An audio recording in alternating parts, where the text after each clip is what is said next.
Hello students, I am Professor Geeta from SK College CV Sangaria.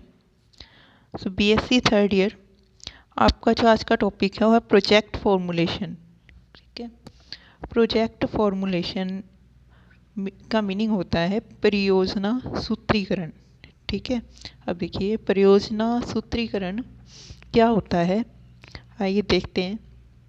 अब देखिए परियोजना सूत्रीकरण जो है एक फर्स्ट लुक होता है किसी भी प्रोजेक्ट आइडिया का.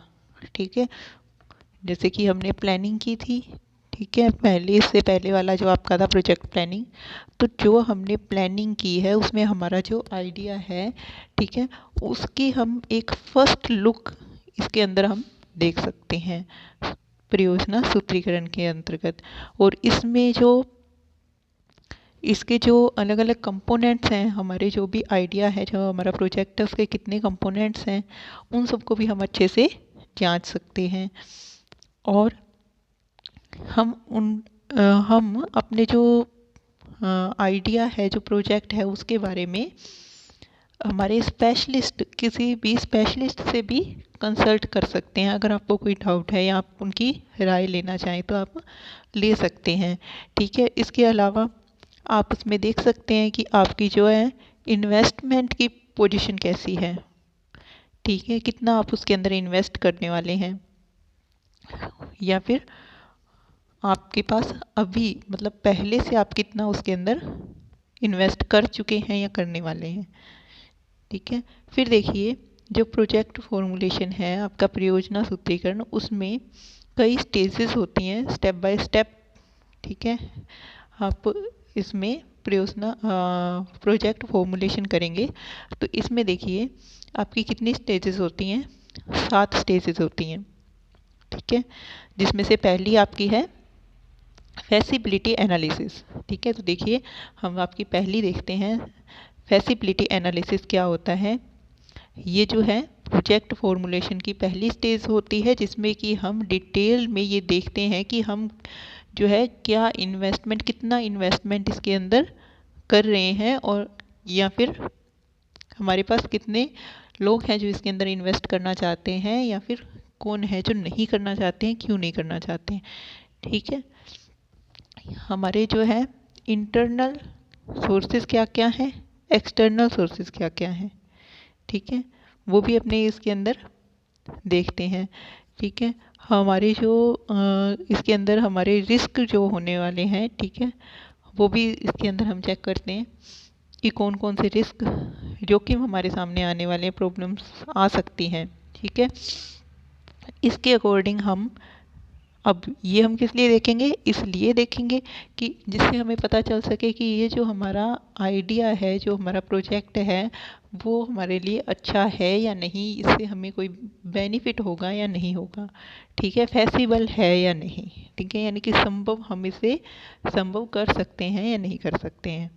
नेक्स्ट आपकी सेकंड स्टेज आती है टेक्नो इकोनॉमिक एनालिसिस. ठीक है, अब देखिए टेक्नो इकोनॉमिक एनालिसिस में आपके क्या होता है कि जैसे कि नाम से ही पता चलता है, आप अपनी टेक्नोलॉजी देखेंगे इसके अंदर कि आप कौन सी टेक्नोलॉजी यूज़ करने जा रहे हैं. ठीक है, आप सेलेक्ट करेंगे आपकी टेक्नोलॉजी. ठीक है, फिर आप ये देखेंगे कि जो आपका जो प्रोडक्ट है, ठीक है, उसकी जो है डिमांड कितनी है, जिससे कि आपको पता चल सके कि उससे आपको आपको बेनिफिट कितना होगा, आपको इकोनॉमिकली जो है प्रॉफिट कितना होगा. ठीक है, उसके बाद आप देखेंगे कि आपके जो प्रोजेक्ट का डिज़ाइन क्या है, उसको डिटेल में. ठीक है, कि आपको उसको प्रिपेयर कैसे करना है, उसके लिए आपके पास प्रॉपर टेक्निक्स अवेलेबल हैं कि नहीं. नेक्स्ट आपकी स्टेज आती है project design and network analysis. अब देखिए प्रोजेक्ट डिज़ाइन, ठीक है, it is the heart of the project and, मतलब पूरे प्रोजेक्ट का ये एक हार्ट की तरह होता है. क्योंकि इसके अंदर देखिए हम देखेंगे कि हमारा सीक्वेंस क्या है. कोई भी जो प्रोजेक्ट हम कोई भी आइडिया जो है, हम प्रोडक्ट जो है डेवलप कर रहे हैं, उसके लिए हमारा सीक्वेंस क्या है, हमें पहले क्या करना होगा और उसके स्टेप बाय स्टेप हमारे स्टेप्स क्या चलेंगे। ठीक है, हमें इस कार्य को करने के लिए कितना टाइम लगने वाला है। ठीक है, हमारा जो नेटवर्क है वो कैसा है। ठीक है, हमारा जो इस प्रोडक्ट के अंदर हम इनपुट जो डाल रहे हैं, इनपुट हम क्या डाल रहे हैं, फाइनेंशियल आवश्यकता हमारी क्या है, इसके अंदर कॉस्ट कितनी लगने वाली है इस प्रोजेक्ट के अंदर। ठीक है, ये सब हम इसके अंदर आइडेंटिफाई कर सकते हैं project design and network analysis के अंदर। ठीक है, फिर आपका नेक्स्ट आता है इनपुट एनालिसिस। इनपुट एनालिसिस में देख लीजिए आप कि आपकी रिक्वायरमेंट क्या क्या है, क्या क्या आपको इनपुट मतलब आपको आवश्यकता होगी, कौन कौन से संसाधन आपको चाहिए होंगे इस प्रोजेक्ट के लिए। ठीक है, प्रत्येक कार्य के लिए आपको क्या साधन चाहिए होंगे, क्या इनपुट चाहिए होंगे, आपका जो कच्चा माल है वो क्या होगा, आपके जो मैन पावर है वो आपको कितनी चाहिए होगी। ठीक है, ह्यूमन रिसोर्स यानी कि वर्कर आपके मैन पावर। ठीक है, उस वो आपको कितना इनपुट चाहिए होगा। ठीक है, इस तरह से आप ये देखेंगे कि जो जो आपको इनपुट चाहिए, ठीक है, जो संसाधन आपको चाहिए, जो जो चीज़ें आपके लिए आपकी आवश्यकता है, क्या वो आपके पास अवेलेबल हैं, जो आपकी आवश्यक संसाधन है क्या वो आपके पास अवेलेबल हैं। ये हम इसके थ्रू हम ये देख सकते हैं और फिर हम देखते हैं कि अगर हमारे पास अवेलेबल हैं तो उसके बाद हमारे प्रोजेक्ट की जो है कॉस्ट क्या होगी। नेक्स्ट आपका देखिए फाइनेंशियल एनालिसिस। ठीक है, अब इसमें अपने देखते हैं, एस्टिमेट करते हैं कि हमारे प्रोजेक्ट की कॉस्ट कितनी होगी। ठीक है, हमें फंड की कितने फंड की हमें आवश्यकता है और हमें उसको ऑपरेट करने में कितनी कॉस्ट लगेगी और फाइनल प्रोडक्ट की कितनी कॉस्ट होगी। ठीक है, फाइनेंशियल एनालिसिस ये होता है कि हम कितना उसके अंदर कॉस्ट लगा रहे हैं और कितनी हमें लास्ट में प्राप्त हो रही है। ठीक है, तो इससे हमें क्या पता चलता है, इससे हमें ये पता चलता है कि जो प्रोजेक्ट हम जिस प्रोजेक्ट पर हम काम कर रहे हैं, ठीक है, उसके प्रपोजल को हम कंपेयर कर सकते हैं। ठीक है, कि कॉमनली ये हमारे लिए बेनिफिशियल होगा या नहीं होगा। ठीक है, अब इसके अंदर हमारा कैश फ्लो कैसा होगा। ठीक है, रेशियो क्या रहेगा, कितना हम उसके अंदर लगा रहे हैं, कितना हमें प्राप्त हो रहा है। ठीक है, इन्वेस्टमेंट जो है उसका डिसीज़न अपने इसके बेस पर ले सकते हैं कि जो हमारे फ्यूचर में हमारे पास क्या क्या संसाधन होंगे या कितने टाइम तक आपका ये जो प्रोजेक्ट चलने वाला है उसके अकॉर्डिंग। ठीक है, तो ये होता है आपका फाइनेंशियल एनालिसिस का। ठीक है, फाइनेंशियल एनालिसिस में आपके ये पॉइंट्स आ जाएंगे। फिर आप देखिए कॉस्ट बेनिफिट एनालिसिस। ठीक है, तो देखिए आपका जो प्रोजेक्ट है उसमें ओवरऑल कितनी कॉस्ट लगने वाली है, प्रोजेक्ट डिज़ाइन जो आप करने वाले हैं।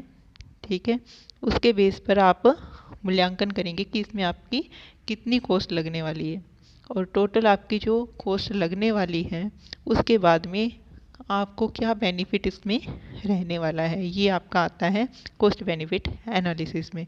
फिर आप देखिए pre investment analysis. Pre investment analysis में क्या होगा कि ये एक प्रीवियस स्टेज होती है जिसमें कि हम क्या करते हैं, हम प्रोजेक्ट को स्पॉन्सर मतलब हम प्रोजेक्ट को काम करने के लिए अपने प्रोजेक्ट का इम्प्लीमेंटेशन समझते हो, मतलब उसको क्रियान्वित करने के लिए, ठीक है, हमें स्पॉन्सर्स चाहिए होते हैं।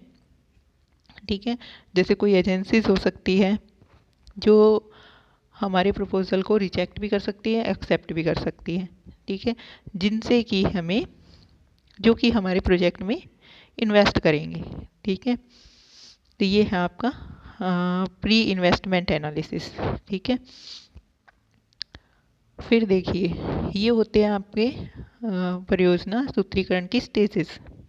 ठीक है, अब आपकी परियोजना सूत्रीकरण हो गया, जब आप ये सब कर लेते हैं उसके बाद आप फाइनल कर लेते हैं कि आपको ये प्रोजेक्ट जो है आपके लिए बेनिफिशियल है या कैसे आपको करना है। उसके बाद आप तैयार करते हैं इसके लिए एक रिपोर्ट। ठीक है, अब देखिए रिपोर्ट में आप क्या क्या देखेंगे।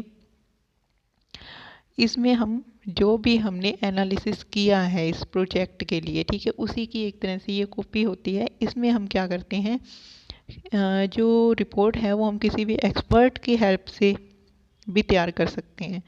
ठीक है, अब इस रिपोर्ट में हम ये देखेंगे कि जो हमारा कॉस्ट है, ठीक है, जो हमारी कॉस्ट उसके अंदर लग रही है, जो हम प्रोडक्ट जो तैयार कर रहे हैं उसकी क्या डिमांड है, उसकी क्या कॉस्ट है, ठीक है, कितना हम उसके अंदर इन्वेस्ट कर सकते हैं। फिर देखिए कि इन्वेस्टर्स जो हैं, ठीक है, वो इस प्रोजेक्ट के अंदर इन्वेस्ट करने के लिए ये देखेंगे कि जो आपके पास इंस्ट्रूमेंट्स हैं, ठीक है, क्या वो आपके यूज़फुल हैं, ठीक है, उनका काम कैसा है। तो उनको इंस्ट्रूमेंट जो आपके जिस तरह के हैं उसके अकॉर्डिंग आप इन्वेस्टर से इन्वेस्ट कर सकते हैं उसके अंदर। फिर देखिए इसके अंदर आप क्या क्या देखेंगे, इकोनॉमिक एस्पेक्ट देखेंगे, ठीक है, कि आपकी जो प्रेजेंट मार्केट है वो कैसी है, ठीक है, इन्वेस्टमेंट है वो आपका कैसा है, आपकी जो ग्रोथ है मार्केट में वो कैसी है। फिर टेक्निकल एस्पेक्ट में आपकी टेक्नोलॉजी कैसी है, आपकी मशीनरी कैसी है, आपकी इक्विपमेंट, ठीक है, इन सब के बारे में आपकी रिपोर्ट में आ जाएगा। फिर आता है फाइनेंशियल में, ठीक है, कि आपका कंट्रीब्यूशन कैसा है, आपकी जो कॉस्ट है वो आपने इसमें कितनी लगाई है, कितनी आप उसके अंदर रिटर्न करते हैं, टोटल इन्वेस्टमेंट आपकी कितनी है। फिर आपका आता है प्रोडक्ट एस्पेक्ट्स, ठीक है, कि आपकी प्रोडक्ट की डिटेल, प्रोडक्ट आपका कैसा है, आपकी प्रोडक्ट को लोगों की चॉइस क्यों है, ठीक है, लोग क्यों चूज़ करें आपके प्रोडक्ट को, ये आपके। फिर आता है मैनेजरियल एस्पेक्ट्स, ठीक है, कि आपकी जो है क्वालिफिकेशन क्या है, आपकी एक्सपीरियंस कितना है लोगों से ये कांटेक्ट करने का, या आपकी मैनेजरियल पोस्ट का जो कि आवश्यक होता है, कितना एक्सपीरियंस आपको है, ठीक है, ये सब आपकी आ जाएंगी रिपोर्ट में। ठीक है, फिर देखिए आपके कंटेंट क्या क्या होंगे। तो देखिए ऑब्जेक्टिव, सबसे पहले आपको उद्देश्य पता होने चाहिए, आप किसी भी चीज़ की रिपोर्ट तैयार कर रहे हो तो। फिर आपकी जो प्रोडक्ट की जो कैरेक्टरिस्टिक्स हैं, ठीक है, ये आपके पीछे आई गई हैं, वही पॉइंट्स जो है रिपीट हो रहे हैं। आपकी मार्केट की पोजीशंस कैसी हैं, ठीक है, इंपोर्ट एक्सपोर्ट आपका कैसा है, प्राइस कितना है, रॉ मटेरियल जो किस तरह का है, मैन्युफैक्चरिंग आपकी कैसी है, ठीक है, जिसमें कि प्रोसेसिंग कैसी है, प्रोडक्ट की जो शेड्यूल है वो कैसा है, टेक्निक्स कैसी हैं, ठीक है, प्लांट आपका किस तरह का है, मशीनरी वहाँ किस तरह की है, आपकी जो लैंड है, बिल्डिंग है, इसके बारे में, ठीक है। फिर देखिए फिर आपका आता है फाइनेंशियल इम्प्लीकेशंस, ठीक है, कि वही है आपकी कॉस्ट कितनी है, फाइनेंशियल में यही आएगा, ठीक है, आप कितना उसके अंदर इन्वेस्ट कर रहे हैं, आपके प्रोजेक्ट की कॉस्ट कितनी निकल के आती है। फिर है आपके मार्केटिंग चैनल्स, ठीक है, कि आप अपनी एडवर्टाइजिंग कैसे करते हैं, प्रोडक्ट की मार्केटिंग कैसे करते हैं। फिर आपका आता है पर्सनल में आ जाएगा आपका कि आपका स्टाफ जो है वहाँ पे कितनी रिक्वायरमेंट है, आपके पास कितना अवेलेबल है, वो कितना स्किल्ड है स्टाफ या अनस्किल्ड है, ठीक है, लेबर कितनी है, उनकी सैलरी कितनी है, उनकी क्वालिफिकेशन क्या है, उनका एक्सपीरियंस क्या है, ये सब आ जाएगा आपकी रिपोर्ट में। ठीक है, फिर देखिए ये रिपोर्ट आप तैयार करके क्या कर सकते हैं, आपके फाइनेंशियल इंस्टीट्यूशन में सबमिट कर सकते हैं, जिससे कि आपको फंड मिल सके, आपको जो है पूंजी की आपकी आवश्यकता पूरी हो सके, जिससे कि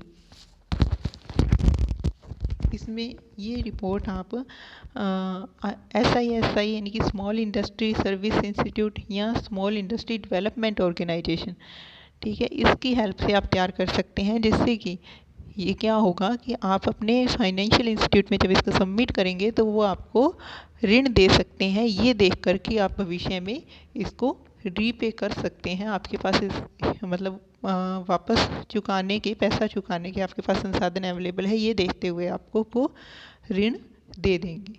ठीक है, तो ये रिपोर्ट आप फाइनेंशियल इंस्टीट्यूट में सबमिट करके भी आप अपनी पूंजी की आवश्यकता को पूरा कर सकते हैं।